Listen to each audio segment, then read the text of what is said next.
Sunday suspense. আজ আপনার জন্য তারাদাস বন্দ্যোপাধ্যায়ের লেখা তারানাথ তান্ত্রিকের গল্প। তারাদাস বন্দ্যোপাধ্যায় স্বনামধন্য কথা সাহিত্যিক বিভূতিভূষণ বন্দ্যোপাধ্যায়ের একমাত্র পুত্র। ব্যারাকপুরে জন্ম 1947 সালের 15ই অক্টোবর, মৃত্যু 2000 সালের 18ই জুলাই। বাবার মতোই করেছেন শিক্ষকতা। রাজ্যের তথ্য ও সংস্কৃতি বিভাগের ডেপুটি ডিরেক্টর ছিলেন। তার লেখা উল্লেখযোগ্য গ্রন্থ কাজল এবং কাজলের পরের পর্ব তৃতীয় পুরুষ। আমাদের আজকের গল্পটি আমরা নিয়েছি মিত্র ও ঘোষ থেকে প্রকাশিত তারানাথ তান্ত্রিক এই বইটি থেকে। প্রধান চরিত্রে তারানাথ তান্ত্রিক এবং বীরজাভূষণ। গল্প পাঠে মীর এবং সোমক। গল্পের সূত্রধার আমি অগ্নি। শুরু হচ্ছে তারানাথ তান্ত্রিকের গল্প।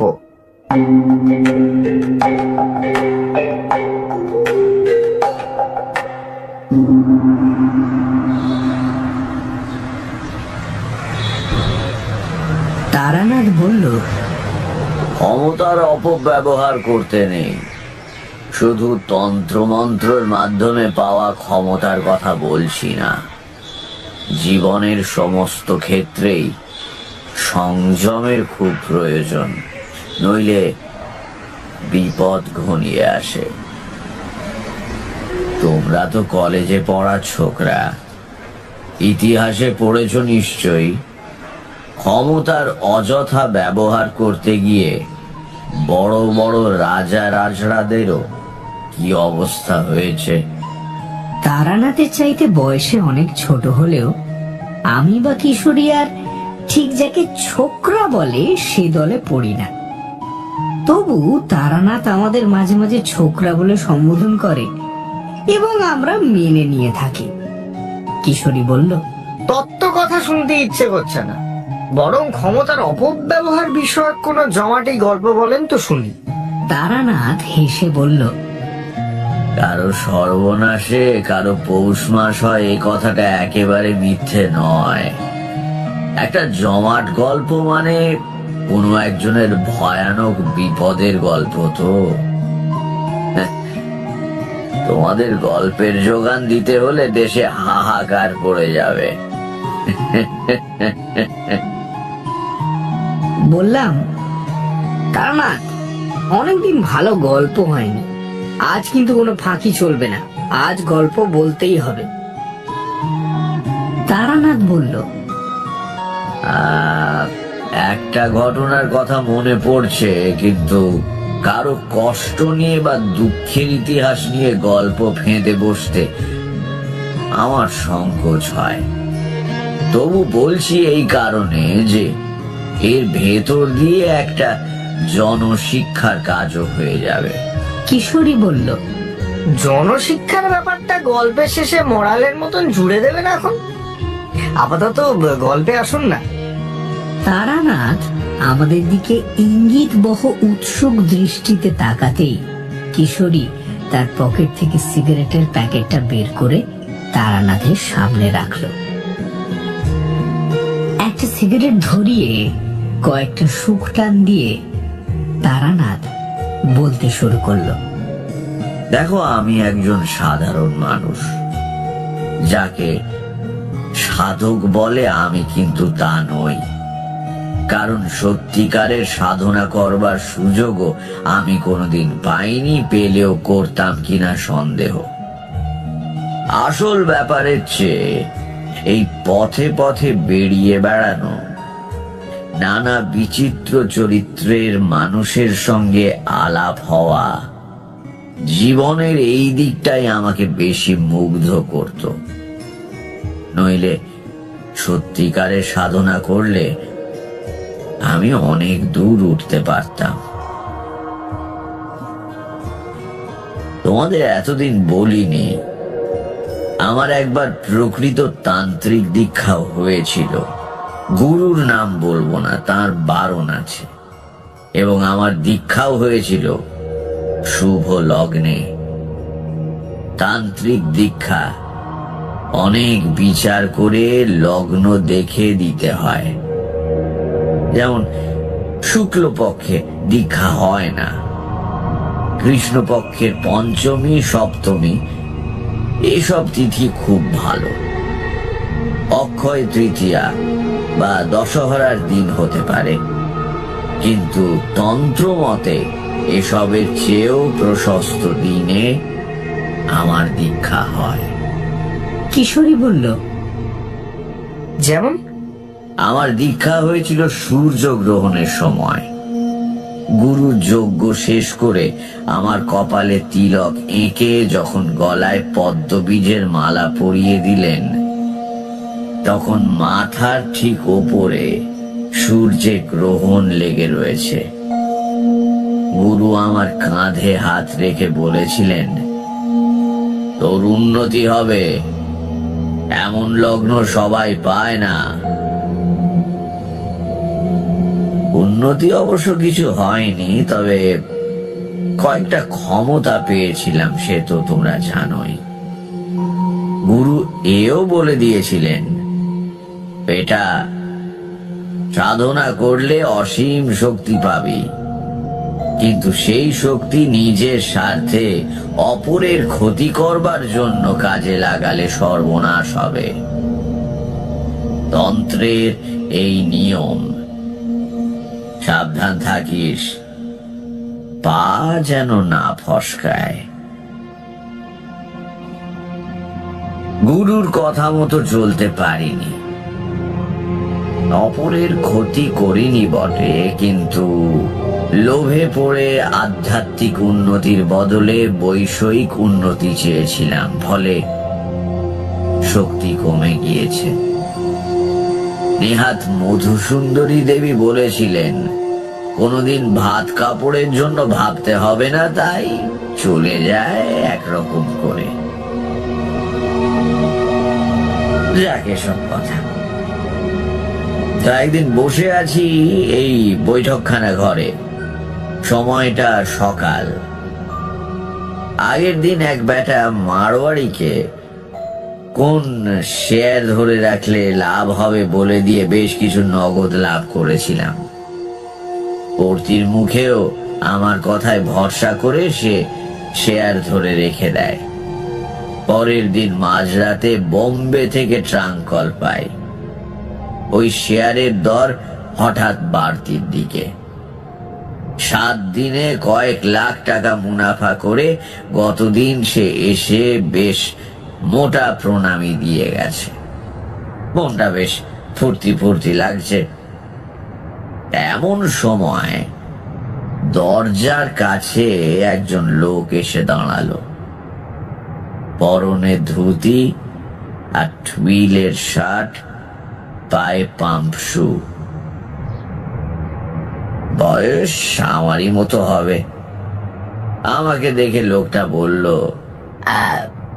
আচ্ছা, এটা কি আজ হাত দেখা হবে না। তারানাথ কার নাম? আমারই নাম। কেন, কি চাই? লোকটা কাছে এসে একটু সামনে ঝুঁকে ভালো করে আমাকে দেখে বলল, হ্যাঁ, তাই বটে, তুই তো তারানাথ। আমাকে চিনতে পারছিস না? আমি অবাক হয়ে তাকিয়ে আছি দেখে সে বলল, অবশ্য তোরই বা দোষ কি? দেখি আজকের কথা চিনতে পারলি না? আরে আমি বীরজা ভূষণ তালুকদার।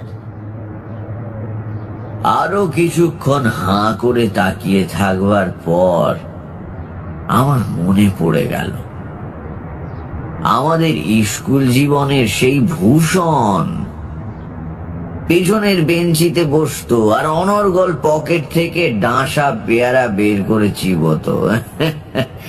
তার পুরো নাম বীরজাভূষণ ছিল।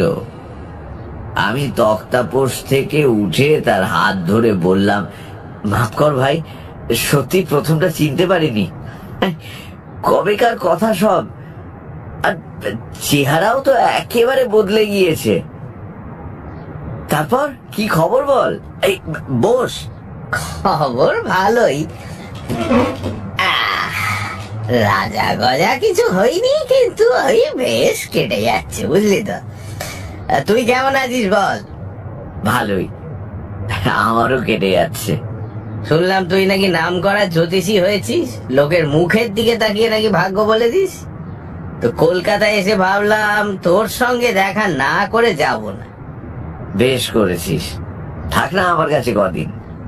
থাকা হবে না, আজকের রাতটা হয়তো থাকবো, কিন্তু কাল সকালেই রওনা দিতে হবে।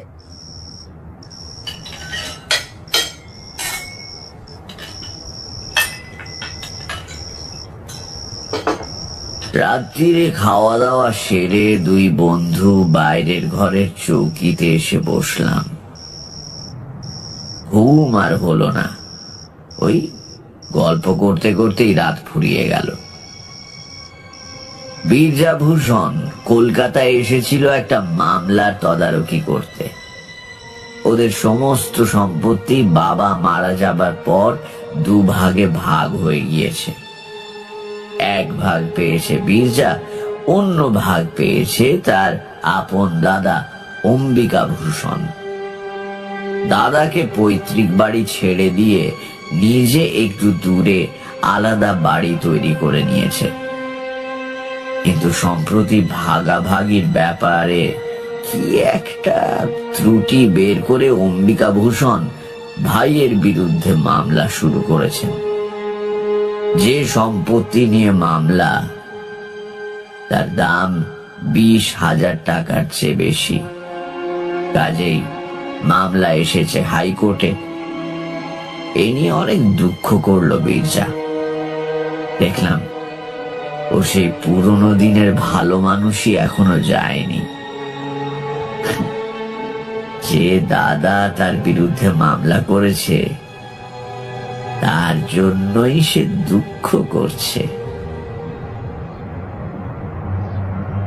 পরের দিন যাবার সময় বীরজা বলল, একবার আমাদের গায়ে চল না, বেরিয়ে আসতে পারবি। দেশের দিকে তো যাসনি অনেকদিন, যাবি? কথাটা ঠিক। গ্রামে আমাদের বাড়িও প্রায় ধূলিসাৎ হয়ে পড়ে রয়েছে। থাকার বা দেখাশোনা করবার কেউ নেই। কাজেই কিসের টানে আর সেখানে যাব। অবশ্য বীরজার বাড়ি আমাদের গ্রামে নয়, মধ্যে আরেকটা গ্রাম পেরিয়ে প্রায় মাইল 3 দূরের চড়ুই টিপ নামের এক গ্রাম থেকে সে পড়তে আসতো। স্কুলে পড়ার সময় মাত্র একবারই তার গ্রামে গিয়েছিলাম। এখন আর ভালো মনে পড়ে না। বললাম, আচ্ছা যাবক্ষণ, দেখি একটু সময় করে উঠতে পারলেই যাব। দেখ, ওসব ছেঁদো কথায় আমায় ভোলাতে পারবি না।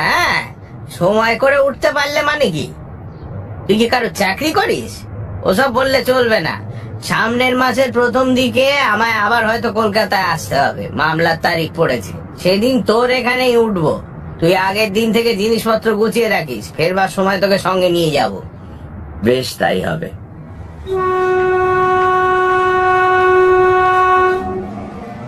পরের মাসে বীরজার সঙ্গে আমাদের গ্রামের স্টেশনে গিয়ে নামলাম কত বছর পরে। সেই হারানো শৈশবের সোনালী দিনগুলো স্বপ্নের মতো মনে আসে। আয়, যা যায় তা একেবারেই যায়। স্টেশন থেকে আমাদের গ্রাম 7 মাইল আর বীরজার গ্রাম মাইল 10। স্টেশনে নেমে দেখি আমাদের জন্য গরুর গাড়ি এসে দাঁড়িয়ে রয়েছে। বীরজা ব্যবস্থা করে রেখেছিল আগে থেকে।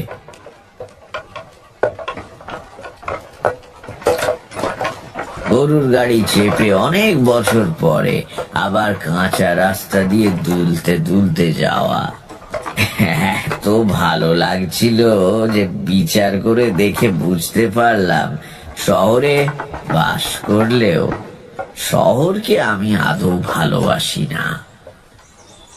গ্রাম আমার রক্তে মিশে রয়েছে। চড়ুইটিপ গ্রামটা দেখতে ভারী ভালো। গ্রামের প্রান্ত দিয়ে বয়ে যাচ্ছে ছোট্ট একটি নদী। নদীর ধারে ঝোপঝাড়। সমস্ত গ্রামে কোথাও খুব ঘন জঙ্গল না থাকলেও ছাড়া ছাড়া গাছপালা প্রচুর। 3-4টে পাকা বাড়িও চোখে পড়ল। এছাড়া সবই হয় চালাঘর, নয়তো ওই করগেট টিনের ছাদওয়ালা বাড়ি। বীরজা আর তার দাদার বাড়ি পাশাপাশি, মাঝখানে এক টুকরো জমি। পাশাপাশি, কিন্তু মুখ দেখা দেখি নেই। যে বাড়িতে বীরজা আমাকে এনে তুলল, সে বাড়ি সে নতুন করেছে। ছোটবেলায় আমি এসেছিলাম পাশের ওই পুরনো বাড়িতে, যেখানে এখন অম্বিকা ভূষণ থাকেন। শৈশবের স্মৃতিমণ্ডিত কোনো জায়গায় অনেক দিন পরে গেলে যে আনন্দ অনুভব করা উচিত, সেরকম কিন্তু খুব একটা হলো না। কারণ গ্রামে ঢুকতেই আমার একটা অদ্ভুত অনুভূতি হলো। তোমরা তো জানো, দেবী আমাকে কিছু অতিমানবিক ক্ষমতা দান করেছিলেন। গ্রামে ঢুকেই আমার মনে হলো এখানে একটা অমঙ্গলজনক কিছু ঘটছে।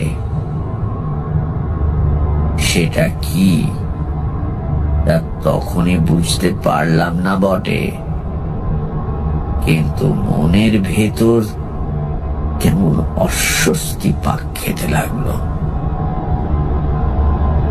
বীরজা জিজ্ঞাসা করল, কি হয়েছে? অমন মুখ করে রইলি কেন? কিছু না, এমনি। বীরজার বউটা ভারী ভালো, বেশ সাধ্যি মেয়ে।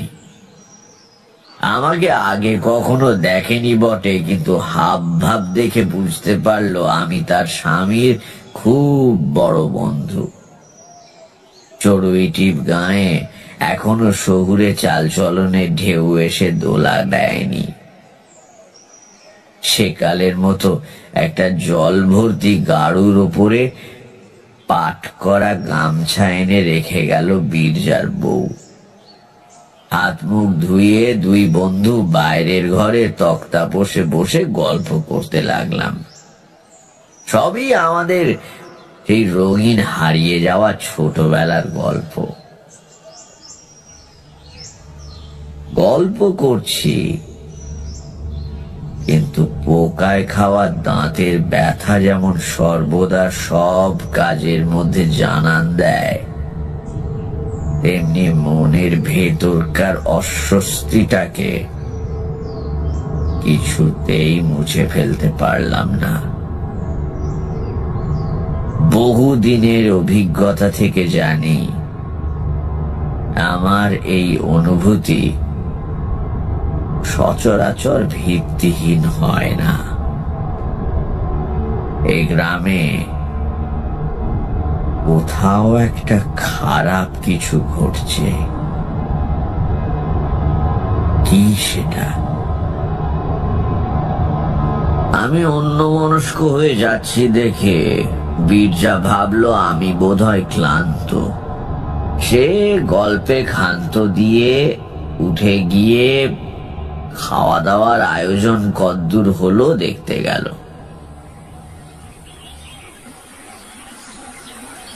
পরের দিন খুব ভোরে উঠে আমি আর বীরজা নদীর ধারে বেড়াতে গেলাম।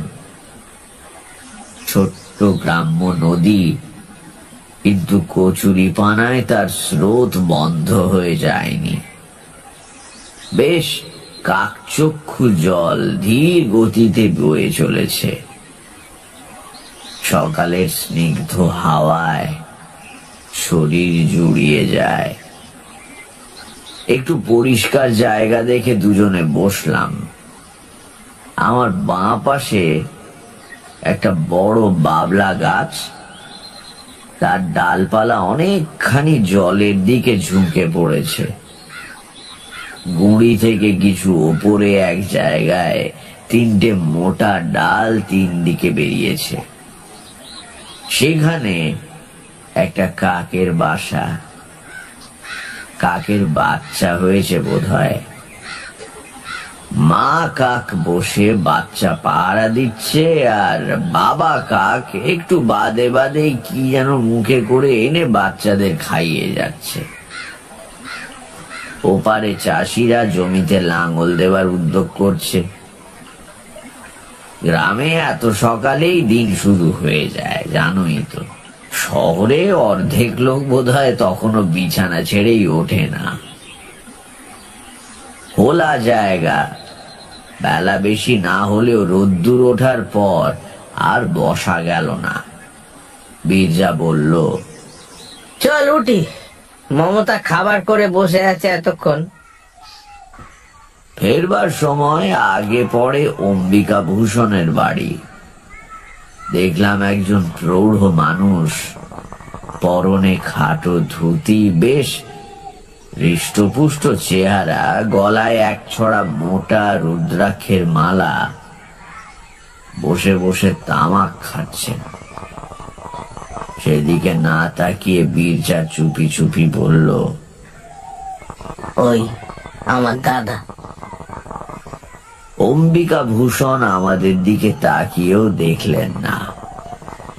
আমরা বাড়ির সামনে দিয়ে পার হয়ে যাবার আগেই ভেতর বাড়ি থেকে একজন লাল কাপড় পরা সন্ন্যাসী গোছের চেহারার লোক বেরিয়ে এসে অম্বিকা ভূষণের পাশে বসে একবার আমাদের দিকে তাকালো। বিশ্রী দৃষ্টি লোকটার, মাথায় সামান্য জটাও আছে। নিম্ন শ্রেণীর তন্ত্র সাধকের মতো চেহারা। জায়গাটা পার হয়ে গিয়ে জিজ্ঞাসা করলাম, এই বীরজা, ওই লোকটাকে রে, বাড়ির ভেতর থেকে বেরিয়ে এলো? তোর দাদার গুরু নাকি? পেছন ফিরে একবার দেখে বীরজা বলল, না, দাদা মন্ত্র নাইনি। সাধু সন্ন্যাসী করার খুব ঝোঁক, মাঝে মাঝে 2-4টেকে এনে পোষে। এই বেটাকে দেখছি আজ কয়েকদিন যাবত, কিছুদিন শুষে চলে যাবে আর কি। দুপুরে দুজন বৈঠকখানায় বসে কথাবার্তা বলছিলাম। বহুদিন পরে শহর থেকে বাইরে বেরিয়ে যেন হাঁপ ছেড়ে বেঁচেছি। কোলাহল নেই, লোকজনের ঝামেলা নেই। রোজ সকালে বাজার থেকে শুটকো তরকারি আর আধ পচা মাছ কিনে আনবার কোনো তাড়া নেই। এখানে সকাল বিকেল খুব খুব খাচ্ছি, আর বৈঠকখানায় বসে তামাক খেয়ে আড্ডা দিচ্ছি। আর পরিবেশও বেশ শান্ত। বেড়াতে বেরুলে মেঠো পথ, বাঁশ ঝাড়ের নুয়ে পড়া ডগার উপরে বসে পাখির গান, মনে হয় এসব ছেড়ে এতদিন ছিলাম কি করে।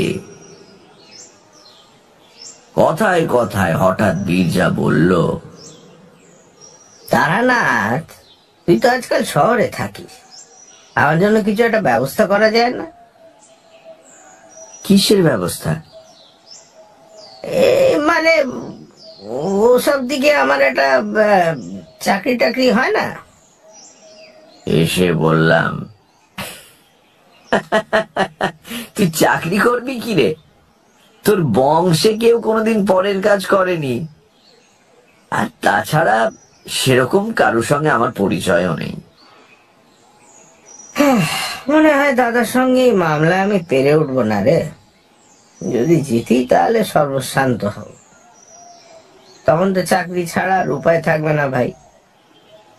এই কথার আর কি উত্তর দেব? চুপ করে বসে রইলাম। রাত্রির বেলা গরমে ঘুম আসছিল না। এই দুদিন বীরজার বাড়িতে থাকাকালীন মনের এই অস্বস্তির ভাবটা কিন্তু দূর হয়নি।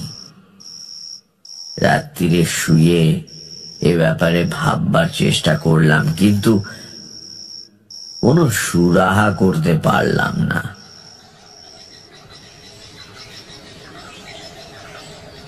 সকালে বীরজা আর আমি নদীর ধারে বেড়াতে যাওয়া একটা অভ্যেস করে ফেলেছিলাম। আশ শেওড়ার ডাল ভেঙে দাঁতন করতে করতে আমরা ভোরবেলা রওনা দিলাম নদীর দিকে। একেবারে স্নান করে তবে ফিরব। সারা রাত গুমোট গরমের পরে সকালে স্নিগ্ধ নদী জলে অবগাহন যে কি তৃপ্তির, তোমরা শহরের মানুষেরা কি বুঝবে।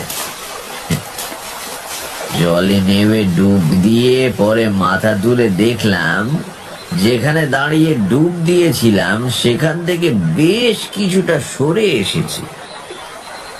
বীরজা হেসে বলল, হ্যাঁ, আমাদের ছোট নদী হলেও স্রোতের বেশ টান আছে, কি বল? কিন্তু পরশু সকালেও তো টান ছিল না, হঠাৎ বাড়লো কেন? ও হয়, এমনিতে জোয়ার ভাটা বিশেষ খেলে না, কিন্তু অমাবস্যার পূর্ণিমার সময় স্রোত বাড়ে। অমাবস্যা কবে? তা ঠিক জানি না, 3-4 বাকি আছে বোধহয়। স্নান সেরে পাড়ে দাঁড়িয়ে গা মুছতে মুছতে নদীর ধারের ঝুঁকে পড়া বাবলা গাছটার দিকে চোখ পড়ল। প্রথমটা খেয়াল করতে পারিনি, পরে হঠাৎ মনে হলো গাছটাই কি যেন একটা নেই। একটা জায়গা যেন কেমন নেড়া নেড়া দেখাচ্ছে। কি নেই ওখানে? পরক্ষণেই বুঝতে পারলাম সেই কাকের বাসাটা। কিরে, কি হয়েছে তোর? কি দেখছিস ওদিকে? দেখ, কাকের বাসাটা আর নেই। কাকের বাসা? হ্যাঁ, কালকেও এখানে ওই ডালের তেকোনায় একটা কাকের বাসা দেখে গিয়েছি, আজ আর দেখছি না। কি হলো বলতো? কাল তো ঝড় হয়নি যে পড়ে যাবে? বীরজা শুকনো কাপড় পরতে পরতে বলল, ঝড়ে কখনো কাকের বাসা পড়ে? দারুণ শক্ত করে বাসা বাঁধে। অবশ্য খুব বড় ঝটকা হলে হয়তো পড়তে পারে, কিন্তু সেরকম তো হয়নি। ছাড় না, একটা কাকের বাসা নিয়ে মাথা ঘামাবার কি আছে? আয়, কি ঘটতে চলেছে জানলে কি বীরজা অত শান্তভাবে কথাগুলো বলতে পারত? এই ঘটনার পরেও কিন্তু আমি কিছু আন্দাজ করতে পারিনি, পারা সম্ভবও ছিল না। কিন্তু কখনো কখনো জীবনে আশ্চর্য অঘটনের ভিড় লেগে যায়। সকালে যার কথা খুব ভেবেছি, বিকেলে 10 বছর পরে হয়তো সেই বন্ধু এসে হাজির হলো, কিংবা হয়তো সকালে একটা তালা এবং বিকেলে সেই তালাটারই চাবি রাস্তায় কুড়িয়ে পাওয়া যায়। এর পরের দিনই সে ধরনের একটা ব্যাপার ঘটায়। আমি মনে মনে 2 আর 2 যোগ করে দিলাম। চড়ুইটিপ থেকে মাইলাস্টেক পশ্চিমে বসন্তপুর বলে একটা গ্রাম আছে। সে গ্রামের কল্যাণেশ্বর শিব খুব জাগ্রত। প্রতি বছর চড়কের সময় বড় মেলা বসে। মন্দিরও নাকি বহুদিনের পুরনো। গায়ে পোড়ামাটির কাজ রয়েছে শুনে বীরজাকে বলেছিলাম একবার দেখতে যাবার কথা। বীরজা গ্রামের আবিদ শেখকে বলে রেখেছিল পরের দিন সকালে তার ঘোড়ার গাড়ি নিয়ে আসতে। সমস্ত গ্রামে ওই আবিদেরই একমাত্র গাড়ি। মাঝে মাঝে স্টেশনে গিয়ে ভাড়া খাটে, অবসর সময় পড়ে পড়ে ঘুমোয়। সকালে তৈরি হয়ে বসে আছি, কিন্তু বেলা ক্রমে বেড়ে চলে। আবিদ শেখ আর গাড়ি নিয়ে আসে না। বীরজা বিরক্ত হয়ে বলল, ধুর, যত সব কুঁড়ে লোককে নিয়ে কারবার। এত বেলা হয়ে গেল, আজ আর রওনা হওয়া যাবে না। গেলে ফিরতে বিকেল হয়ে যাবে। নে, জামা কাপড় খুলে ভালো করে বস। এইসব বলা কওয়া হচ্ছে এমন সময় ম্লান মুখে আবিদ শেখ এসে উপস্থিত। বীরজা গেল চোটে। কেমন তোমার কাণ্ড জ্ঞান আবিদ? হ্যাঁ, সে কখন থেকে বসে আছি, আজ আর যাওয়াই হলো না। কি হয়েছিল তোমার? গাড়ি কই? আবিদ শেখ বিষণ্ণ মুখে বলল, আর বলবেন না কর্তা, সকালে উঠে ঘোড়া জুতে গাড়ি নিয়ে আসছিলাম, কিন্তু ঘোড়া কিছুতেই গাড়ি টানবে না। কত গুঁতো গাঁথা দিলাম, তবু ঘোড়া দেখি ঠায় দাঁড়িয়ে। অনেক দিনের পোষা জানোয়ার কর্তা, কথা বললে শোনে। পরে মনে হলো ওর ঘাড়ে ব্যথা হয়েছে কোনো কারণে, গাড়ি টানতে গেলে ব্যথা লাগছে। নেমে এসে দেখি ঠিক তাই, ঘাড়ের কাছে একটা বেশ বড় কাটার দাগ। ও ঘোড়া নিয়ে আজ আর বেরোনো যাবে না কর্তা। জোর করে চালাতে গেলে মাঝপথে খেপে টেপে গিয়ে গাড়ি উল্টে দিতে পারে। ঘোড়া জখম হলো কি করে? জোয়ালে পেরেক টেরেক কিছু আছে নাকি? আগে না, সে আমি দেখেছি। তাহলে? মাথা চুলকে আবিদ শেখ বলল, আমিও তো তাই ভাবছি, কিসে ঘা খেলো জানোয়ারটা। যাকগে, যাও তুমি। তোমার ঘোড়া ভালো হয়ে ওঠা অব্দি যদি আমার বন্ধু থাকে, তাহলে একদিন মন্দির দেখতে যাওয়া যাবে। আবিদ শেখ চলে যেতে বীরজা আমার দিকে তাকিয়ে বলল, লোকটা মিথ্যে কথা বলছে কিনা ঠিক বুঝতে পারলাম না। আবিদ এমনিতে ভালো, কিন্তু বড্ড কুঁড়ে। হয়তো আজ আর মেহনত করার ইচ্ছে নেই। ঘোড়া ফের রাস্তা বলে তুলে দিয়ে সারাদিন পরে ঘুমোবে, দেখিস। আমি তখন দুয়ে দুয়ে যোগ দিচ্ছি। বললাম, না হে, লোকটা বোধহয় মিথ্যে কথা বলছে না। বীরজা একটু অবাক হলো, বলল, তার মানে তুমি ওর ভালো মানুষের মতো মুখ দেখে গলে গেলে নাকি? আবিদ কিন্তু ভয়ানক মিথ্যাবাদী। হ্যাঁ, তা হতে পারে, তবে এবার বোধহয় সত্যি কথাটাই বলছে। কি বলতে গিয়ে বীরজা থেমে গেল, একটু ইতস্তত করে বলল, হবেও বা। তোর তো আবার কি সব ক্ষমতা টমতা আছে লোকের মুখ দেখে মনের কথা বলে দেবার। আমি এই নিয়ে আর কথা বাড়ালাম না। বীরজাও চুপ করে গেল। সকালে বসন্তপুর যাবার জন্য তৈরি হয়ে বসেছিলাম, কাজেই নদীর ধারের দৈনন্দিন ভ্রমণ আজ আর হয়ে ওঠেনি। দুপুরে খাওয়ার পর নিটোল একটি দিবানিদ্রা দিয়ে উঠে দেখলাম বেলা গড়িয়ে গিয়েছে। এখনই বেরিয়ে পড়লে কিছুক্ষণ নদীর ধারে বসা যায়। মুখে চোখে জল দিয়ে রওনা দিলাম।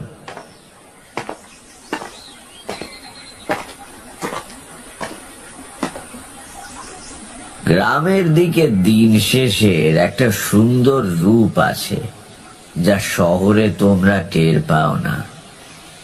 আস্তে আস্তে আমার চোখের সামনে নদীর ওপারের চষা ক্ষেত আবছা অন্ধকারে ম্লান হয়ে এলো।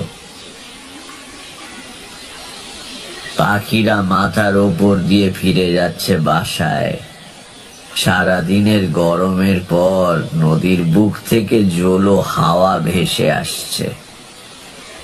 বাংলার বাতাসে বৈরাগ্য আছে, বুঝলে।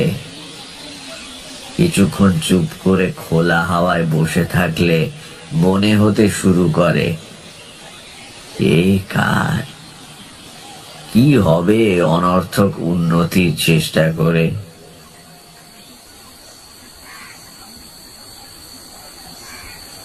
অন্ধকার বেশ চেপে আসছে দেখে বাড়ি ফেরবার জন্য উঠে দাঁড়ালাম।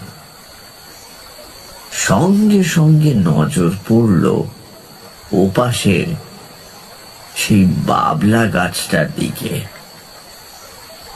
গাছের নিচে একটু ঝোপ মতো, আর তার মধ্যে কি যেন নড়ছে।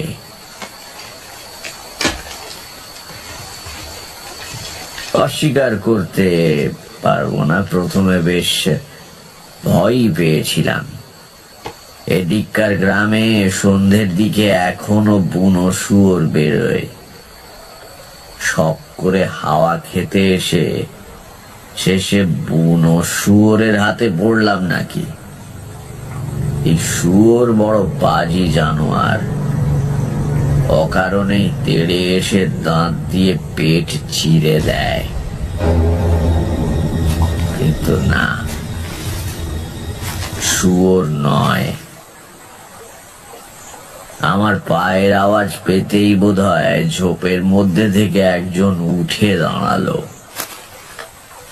অম্বিকা ভূষণের বাড়িতে দেখা সেই তান্ত্রিক সন্ন্যাসী। তার হাতে কতগুলো শেকড় বাকড়।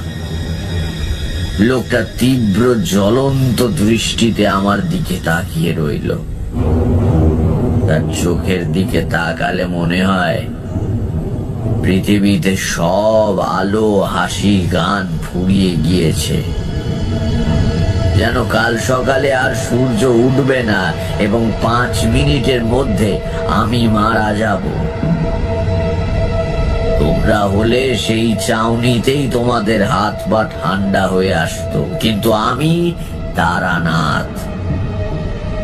আমারও জীবন কেটেছে ভয়ানক সব সাধকদের সঙ্গে মেলামেশা করে।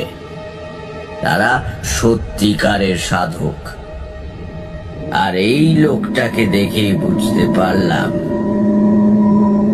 এর কিছু ক্ষমতা আছে বটে, কিন্তু সে নিম্ন শ্রেণীর ক্ষতি করার ক্ষমতা। সেটা বুঝেই মনে জোর পেলাম। লোকটা আমার দিকে তাকিয়েই আছে। আমি তার চোখে চোখ রেখে বললাম, কি শ্বেত সর্ষে জোগাড় হলো? মুহূর্তের মধ্যে তার মুখে বিস্ময়, ক্রোধ ইত্যাদি কয়েকটা অভিব্যক্তি খেলে গেল। আমার দিকে এক পা এগিয়ে এসে অদ্ভুত কর্কশ গলায় বলল, তুমি কি করে জানলে? আবার বললাম, কাকের বাসা তো আগেই সংগ্রহ হয়েছে। নিম পাতা কি কালকে পাড়া হবে না পরশু? পরশুই তো অমাবস্যা, তাই না? সে কিছুক্ষণ আমার দিকে স্থির চোখে তাকিয়ে রইল। তারপর আস্তে আস্তে প্রত্যেকটি কথা গরম লোহার মতো বিধিয়ে দিয়ে বলল, তুমি জেনেছ তাহলে? তাই তোমাকে দেখে সেদিন আমি বোকা। আমারই আগে বোঝা উচিত ছিল। তারপরেই তার চোখ আবার দপ করে জ্বলে উঠল। মাথাটা সামনে ঝুঁকিয়ে সে বলল, কিন্তু বিশেষ লাভ কিছু হবে না। এক সাধকের অবিচার ক্রিয়ায় বাধা দেওয়া নিয়ম বিরুদ্ধ, জানো তো? দিয়েও সুবিধে করতে পারবে না। আমার যা করবার আমি করবই। বাধা দিলেও লাভ হবে না। আমার ক্রিয়ার ফল হবে। দেখা যাক। সে কয়েক মুহূর্ত আমার দিকে তাকিয়ে থেকে বেশ, দেখো তাহলে বলে পেছন ফিরে হাঁটতে শুরু করলো।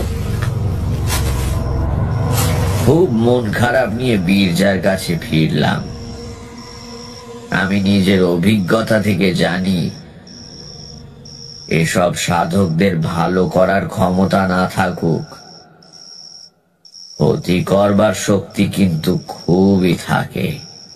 কিশোরী হঠাৎ জিজ্ঞেস করলো, কিন্তু আমরা যে অন্ধকারে রয়ে গেলাম, আপনি কিভাবে 2 2 4 করলেন বললেন না? তারানাথ হেসে বলল, তাও তো বটে। গল্প বলতে বলতে ভুলে গিয়েছিলাম যে তোমরা এসব ব্যাপার কিছুই জানো না। আচ্ছা বলি, শোনো। প্রথমে নদীর ধারের বাবলা গাছ থেকে কাকের বাসাটা অদৃশ্য হয়ে যাওয়াতে আমার মনের ভেতরে টনক নড়ে ওঠে। তোমাদের এই জিনিসটা ব্যাখ্যা করে বোঝাতে পারবো না। বহু অভিজ্ঞতায় শ্মশানে শ্মশানে ঘুরে একটু একটু করে এটা দাঁড়িয়ে গিয়েছে। কখনো মুন্ডমালা তন্ত্র অথবা হংস পারমেশ্বর নামে কোনো বইয়ের নাম শুনেছ? আমি বললাম, কই না তো। তারানাথ বলল, সেই বইয়ে শ্বেত বগলা নামে এক দেবীর উল্লেখ রয়েছে। তার পুজো করে তারপর উচাটন ক্রিয়া করতে হয়। কারুর ক্ষতি করবার জন্য যে তান্ত্রিক ক্রিয়া, তারই নাম উচাটন। অমাবস্যার দিন ছাড়া শ্বেত বগলার পুজো হয় না। ঘোড়া আর মোষের রক্ত মিশিয়ে কালি তৈরি করতে হয়। তারপর কাকের পালকের কলম দিয়ে যার সর্বনাশ করতে চাও তার নাম একটা নিম পাতার ওপর ওই রক্ত দিয়ে লিখতে হবে। লেখার সময় একটা মন্ত্র উচ্চারণ করতে হয়, সেটা অবশ্যই তোমাদের বলবো না। এরপর ষোড়শোপচারে শ্বেত বগলার পুজো করে হোম করতে হবে। যজ্ঞের সমিধ হচ্ছে সাধারণত বেলকাঠ বা জগডুমুরের কাঠ, কিন্তু এই যজ্ঞ করতে হয় কাকের বাসার সরু সরু কাঠি দিয়ে। প্রত্যেকটি কাঠি যজ্ঞের আগুনে দেবার আগে শ্বেত সর্ষের তেলে ভিজিয়ে নিতে হয়। পূর্ণাহুতি দেওয়ার সময় ওই শত্রুর নাম লেখা নিম পাতাটি যজ্ঞের আগুনে দিলেই কাজ শেষ। এবার আগুন নিভে গেলে যজ্ঞকুণ্ড থেকে কিছুটা ভস্য তুলে শত্রুর বাড়িতে নিক্ষেপ করলে কয়েকদিনের মধ্যেই তার ভয়ঙ্কর সর্বনাশ উপস্থিত হবে। উফ, কি ভয়ানক। ভয়ানকই বটে। এই জন্যেই বীরজার জন্য চিন্তিত হয়ে পড়েছিলাম। রাত্রিরে বাইরের ঘরে বসে গল্প করতে করতে বীরজা বলল, এই তোকে এরকম দেখাচ্ছে কেন রে? শরীর খারাপ নাকি? আচ্ছা শোন বীরজা, কাল একটা পুজো করব ভাবছি। ফর্দ করে দেব, কতগুলো জিনিস আনিয়ে দিস তো। রাত্রিরে পুজো হবে। পুজো? কিসের পুজো? এমনি তোর সময়টা ভালো যাচ্ছে না, ভাবছি একটা সস্তয়ন গোছের করে দেব। বীরজা বোকা নয়। সে উঠে এসে আমার হাত দুটো ধরে বলল, কি ব্যাপার বল দেখি। আমায় ভোলাবার চেষ্টা করিস না। যদি কিছু বুঝে থাকিস আমাকে বল। আমার কি কোনো বিপদ আসছে? ভেবে দেখলাম বীরজার কাছে আসল ঘটনা লুকিয়ে কোনো লাভ নেই, বরং তৈরি থাকলে ও যাই আসুক না কেন তার সঙ্গে অন্তত যুদ্ধ করতে পারবে। আমি বীরজাকে সব খুলে বললাম। বীরজা শুনে কিছুক্ষণ চুপ করে বসে থাকলো। তারপর নিজের বিপদ সম্বন্ধে কোনো কথা না বলে একটা নিঃশ্বাস ফেলে বলল, আবিদ শেখ তাহলে সত্যি কথাই বলেছিল। তা বটে। তাহলে এখন কি করব? বললাম তো, জোগাড় যন্ত্র করে দে, কাল সকালেই সস্তায়ন করে দি। তাতে আমার বিপদ কেটে যাবে? ওদের পুজোয় ফল ফলবে না? বীরজার কথার কোনো উত্তর দিতে না পেরে চুপ করে রইলাম। কি রে, উত্তর দিচ্ছিস না যে? তোকে মিথ্যে কথা বলতে চাই না বীরজা। এসব তান্ত্রিকের মানুষের ভালো করার ক্ষমতা না থাকলেও খারাপ করবার শক্তি খুব থাকে। আমার পুজোর ফল না ফললেও তোর দাদার ক্রিয়াকাণ্ডের ফল হবে বলেই মনে হয়। তাহলে তুই তো অনেক সাধুর সঙ্গে ঘুরেছিস, এই পুজো কাটান দেবার মন্ত্র জানিস না? মিথ্যে সান্ত্বনা দিয়ে লাভ নেই, তাই বললাম, না ভাই বীরজা, আমি এ পথের ভালো দিকটারই সন্ধান করেছি চিরকাল। অপরের ক্ষতি কি করে করতে হয় তা শিখিনি রে। অনেককে অনেক ভয়ানক কাণ্ড করতে দেখেছি ঠিকই, কিন্তু তা শিখতে ইচ্ছে করেনি। আমি তাহলে এখন কি করব? ঈশ্বরকে ডাক, তিনি সর্বমঙ্গলময়। তিনি ইচ্ছে করলে সব বিপদ কাটিয়ে দিতে পারেন। অনেকেই তো ভগবানের কাছে অনেক কিছুই প্রার্থনা করে, তাদের সবার কথা ঈশ্বর শোনেন? ভগবানকে ডেকে লাভ কি? বীরজার চরিত্রের এই দিকটা চোখে পড়ায় আমার ভালো লাগলো। সে গ্রামের লোক বটে, আধি ভৌতিক আধি দৈবিক ক্রিয়াকর্মে বিশ্বাসও রাখে, কিন্তু নিজের বিপদ ঘটতে চলেছে জেনেও সে গেঁয়ো লোকের মতো অধীর হয়ে পড়ল না। কিছুক্ষণ চুপ করে থেকে সে উঠে বাড়ির ভেতরে গেল, বলে গেল, বস, একটু বস, আমি এখনই আসছি। 10-12 মিনিট পরে বীরজা হাতে করে একটা লাল কাপড়ের পোঁটলা নিয়ে ঘরে ঢুকে তক্তাপোশের ওপর বসলো। বললাম, কি ব্যাপার? ও পোঁটলায় কি? এদিকে আয়, তোকে কয়েকটা জিনিস দেখাই। কি জিনিস? বীরজা পোঁটলার গিঁট খুলে এক রাশ কাগজ বের করলো, বলল, এগুলো আমার জমি জমা সম্পত্তির দলিল। আমার কোথায় কি আছে তোকে বুঝিয়ে দিয়ে যাই। যদি আমার কিছু হয় তাহলে তুই আমার বউ ছেলে পিলেকে দেখিস, আর আমি কাউকে বিশ্বাস করতে পারবো না। উঠে গিয়ে ওর হাত ধরলাম। দাঁড়া, পাগলামি করিস না, একটা কাজ করা যাক বরং। বীরজা আমার মুখের দিকে তাকিয়ে বলল, কি? তুই কোন তীর্থে চলে যা সপরিবারে। তাতে কি হবে? তীর্থে থাকলে অমঙ্গল হয় না, কারো কোনো অভিশাপ ফলে না। তুই ঠিক বলছিস? অন্তত কম ফল হয়, ঈশ্বরের স্থান তো। বীরজা কয়েক মুহূর্ত চুপ করে ভেবে বলল, বেশ, তো তাহলে তুইও চল আমার সঙ্গে। অবাক হয়ে বললাম, আমি আমি কি করে এখন? বীরজা দৃঢ় গলায় বলল, ওসব চলবে না। তোর কথায় আমি এই বিপদ মাথায় করে বাড়ির সবাইকে নিয়ে তীর্থ করতে যাব। যদি তাতেও কোনো ফল না হয় আর আমি বিদেশেই মরে যাই, তখন বউ ছেলে পুলের কি হবে? ওরা পথ ঠিক করে বাড়ি ফিরতেও পারবে না। তুই বুদ্ধি যখন দিয়েছিস, তখন তোকেও সঙ্গে যেতে হবে। বীরজার দিকে তাকিয়ে মায়া হলো। বেচারা ভয় পেয়েছে খুব, কিন্তু চরিত্রের দৃঢ়তা দিয়ে সেই ভয়কে মুখে ফুটে উঠতে দেয়নি। এখন ওকে একলা ছেড়ে দেওয়া উচিত নয়। বললাম,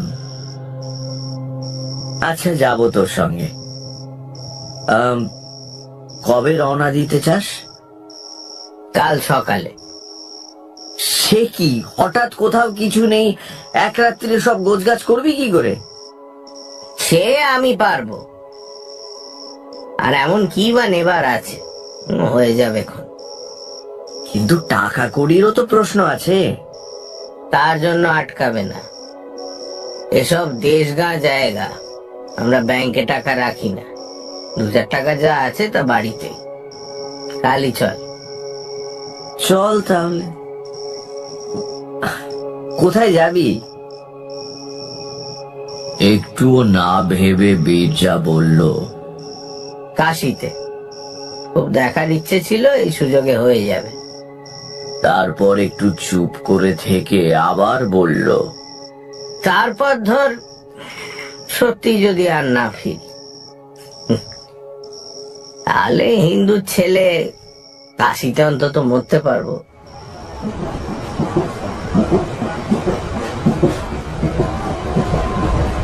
সারা রাত্রি তোড়জোড় করে পরের দিন সত্যি আমরা কাশী রওনা দিয়ে দিলাম। বীরজার স্ত্রীকে আসল কারণ জানানো হলো না। দুই বন্ধুর হঠাৎ বেড়াতে যাবার শখ হয়েছে, এই কথা তাকে বলা হলো। যাবার পথে নিবারণ রায়, বীরজার দূর সম্পর্কের মামা, তাকে ঠিকানা দিয়ে এলো বীরজা। আমার এক চেনা ভদ্রলোকের অনেক দান আছে কাশীর এক আশ্রমে। সেখানে এর আগেও বার দুই আমি উঠেছি কাশী গিয়ে। এবারেও সেখানেই থাকবো ঠিক করেছিলাম। তারই ঠিকানা। তখনও জানি না যে ঠিকানাটার সত্যিই দরকার পড়বে।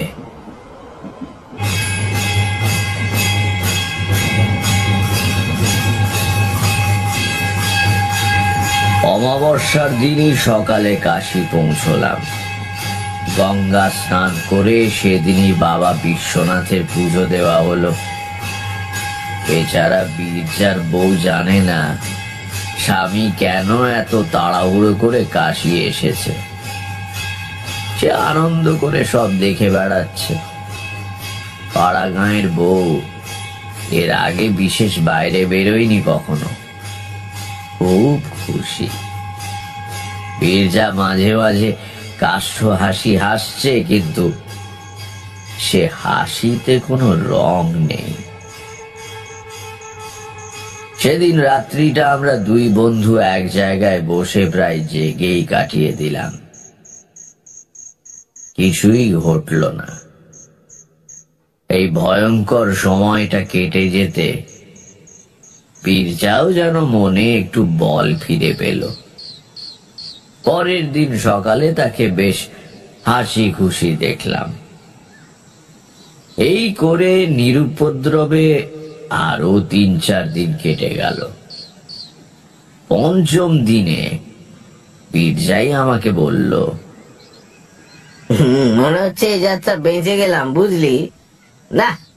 তীর্থস্থানের মাহাত্ম আছে, স্বীকার করতে হবে। সেদিনই বিকেলে বসে আমি আর বীরজা গল্প করছি। মাটিতে বসে তরকারি কুটছে বীরজার বউ। হঠাৎ আশ্রমের অধ্যক্ষ জ্ঞানানন্দ ঘরে ঢুকে বললেন, হঠাৎ ঢুকে পড়লাম, কিছু মনে করবেন না। অবশ্য বৌমা আমার মায়ের মতো। এই আপনাদের সঙ্গে একটু কথা ছিল যে। বললাম, আসুন আসুন, বসুন তো আগে। কি ব্যাপার বলুন। জ্ঞানানন্দ তার হাতে ধরা হলুদ রঙের এক টুকরো কাগজ আমাদের দিকে বাড়িয়ে দিয়ে বললেন, বীরজাভূষণ কার নাম? একটা তার এসেছে। আশ্রমে তার এলে আমি সই করে নিয়ে পৌঁছে দিই। এই দেখুন তো কি খবর, কোনো বিপদ টিপদ নয় তো? বিপদ আর কি হবে, বীরজা তো সমস্ত পরিবার নিয়ে এখানে। তার খুলে বীরজার চোখ মুখ কেমন যেন হয়ে গেল। জিজ্ঞেস করলাম, কি হয়েছে বীরজা, কি খবর কি? বীরজা আমার দিকে তারটা বাড়িয়ে দিয়ে বলল, দাদা তার পাঠিয়েছেন, পড়ে দেখ। পড়ে দেখলাম, অম্বিকা ভূষণেরই করা তার বটে। বিশেষ কিছু লেখা নেই, শুধু বলা হয়েছে, অবিলম্বে ফিরে এসো, বাড়িতে বিপদ। বীরজার দিকে তাকিয়ে বললাম, কি বিপদ বলে মনে করিস?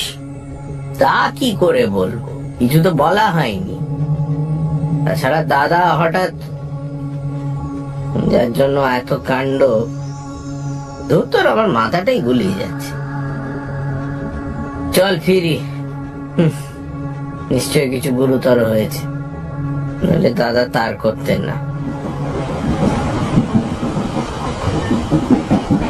ট্রেনে আসতে সমস্ত পথ বীরজা বলল, রক্তের টান, বুঝলি? দাদা ভুল বুঝতে পেরে আমাকে আবার ডেকেছে। আমি তার কথার উত্তর দিইনি তখন, কারণ হঠাৎ আমার মনের মধ্যে আবার সেই পুরনো অমঙ্গলের ধ্বনি বেজে উঠেছে, যেন অবিলম্বে একটা অশুভ কিছু ঘটতে চলেছে। এর ওপর বীরজাকে আর কিছু বলে ভয় দেখিয়ে লাভ নেই, কিন্তু আমি জানি কিছু একটা ঘটবেই বা ঘটছে। আমার এই অনুভূতি মিথ্যে হয় না, হলো তাই।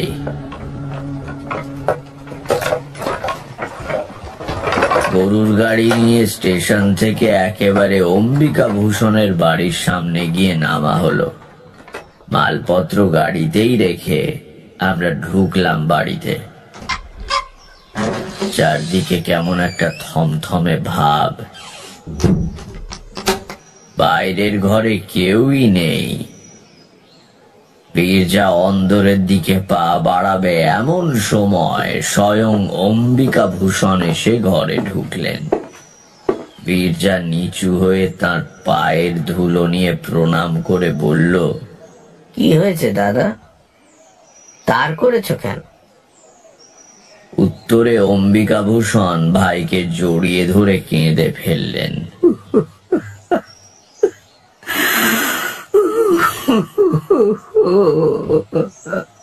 আরে আরে, কি হয়েছে?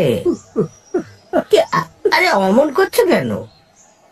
সন্তুর খুব অসুখ নিরু, আর বুঝি রাখা যায় না। সন্তু অম্বিকা ভূষণের বড় ছেলে। বীরজা অবাক হয়ে বলল, কি হয়েছে সন্তু?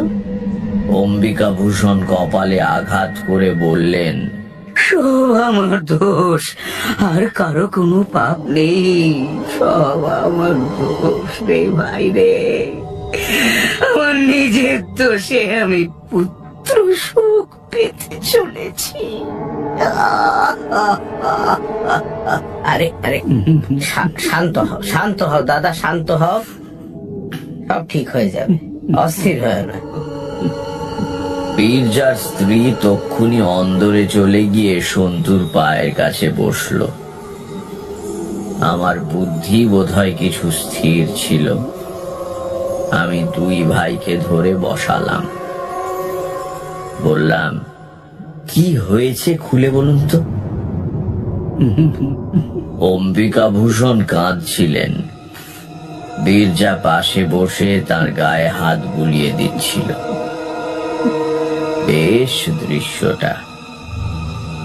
দুই ভাইয়ের বিবাদ বিপদের স্রোতে ভেসে গিয়েছে।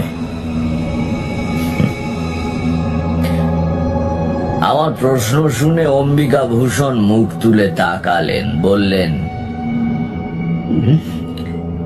নিজের মুখে স্বীকার করলে পাপের বোঝা হালকা হয়, তাই কোনো কিছু না লুকিয়ে বলছি। বীরু, বীরু, তোর সর্বনাশ করার জন্যে আমি এক তান্ত্রিকের পরামর্শে ওই শ্বেত বাবলার পুজো করেছিলাম। আর সে পুজোয় আমি বললাম, এই অংশটা বাদ দিয়ে বলুন, এটা আমি আগেই টের পেয়ে বীরজাকে বলেছি। অম্বিকা ভূষণ একবার আমার দিকে তাকালেন, তারপর বললেন, ও জানতেন তাহলে? যাই হোক, পুজোর পরে হোম করে সেই হোমে ছাই নিয়ে বীরুর বাড়িতে ফেলবার দরকার ছিল। বেটা তান্ত্রিক এই কাজটা আমাকেই করতে বলল। কি আর বলবো, তখন শয়তান আমার বুদ্ধি কেড়ে নিয়েছিল। এ সময় বীরু কাশিতে, বাড়ি ফাঁকা। কাজেই আমিও ভাবলাম সুবিধেই হলো। অমাবস্যার দিন প্রায় সারা রাত্রির পুজো হলো। শেষ হতে হতে শেষ রাত্রির কলা পাতায় মুড়ে খানিকটা ছাই আমার হাতে তুলে দিয়ে তান্ত্রিক বলল, এই না, এবার যাও, সাবধান, অন্য কোথাও যেন না পড়ে, তাহলেই সর্বনাশ। যাও। তখনও ভোর হতে দেরি আছে। বীরুর বাড়ির পাঁচিলের পাশে গিয়ে দাঁড়ালাম। হাতে আমার কলা পাতায় মোড়া উমের ছাই। পাঁচিল ডিঙিয়ে সেটা সব শুদ্ধ ছুঁড়ে ফেলতে যাব ওর বাগানে। কি বলবো মশাই, একটু মেঘ নেই বা ঝড়ের চিহ্ন নেই কোথাও, অথচ প্রচন্ড একটা বাতাসের ঝাপটা এলো কোথা থেকে। ততক্ষণে আমিও সেটা ছুঁড়ে দিয়েছি হাত থেকে। আমার চোখের সামনে বাতাসের মুখে উড়ে গিয়ে তা পড়লো আমারই বাড়ির উঠোনে। তখনই দৌড়ে গিয়ে উঠোন থেকে সবটুকু ছাই নিকিয়ে তুলে নিলাম, কিন্তু তাতে কি আর পাপ যায়? গত পরশু থেকে সন্তু বাবা আমার কেবলই রক্ত বমি করছে। বীরজা ব্যস্ত হয়ে বলল, কোন ডাক্তার দেখেছে? কোনো ডাক্তার কি বাকি আছে? বিকেলে এই সদর থেকে বড় ডাক্তার এসেছিলেন। নিবারণ কলকাতা গিয়েছে মর্গান সাহেবকে আনতে। কাল সকাল নাগাদ এসে পৌঁছবে মনে হয়। বীরজা উঠে পড়ে বলল, চল ভেতরে চল, সন্তুকে গিয়ে দেখি। আমি একবার যেতে পারি কি? হ্যাঁ, আসুন না, আসুন। তারপর বীরজার হাত দুটো ধরে বললেন, ভাই, আমি যা করবার তা করে ফেলেছি। তুই কোনো রাগ পুষে রাখিস নি। তুই আমার সন্তুকে আশীর্বাদ কর।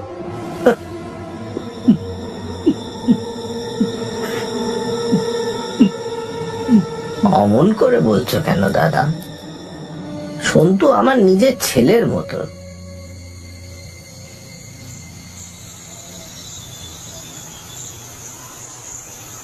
সকাল হবার আগেই নিবারণ রায় মর্গেনকে নিয়ে পৌঁছলেন। শেষ রাতে ট্রেনে এসেছেন।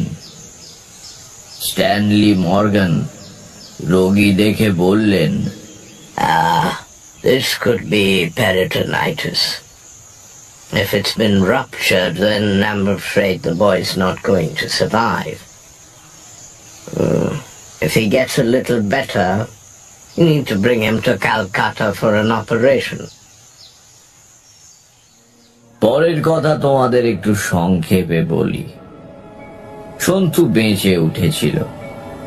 আমাদের সবার মিলিত প্রার্থনার জোরেই হোক বা অম্বিকাভূষণের অনুতাপে ঈশ্বর দয়া করার জন্যই হোক, সন্তু 3 দিনের দিনে একটু ভালো হয়ে উঠল।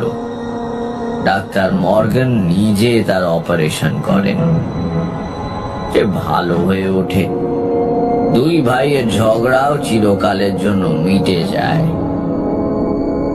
কিন্তু তান্ত্রিক প্রক্রিয়ায় অপরের ক্ষতি করতে গিয়ে মানুষ নিজের কি বিপদ ডেকে আনে দেখলে তো?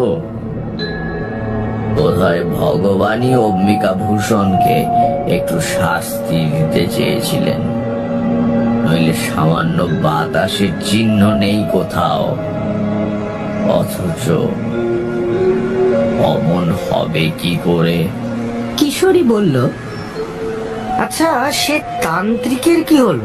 সে পরের দিনই লোটা কম্বল নিয়ে কাউকে না বলে ভেগেছিল।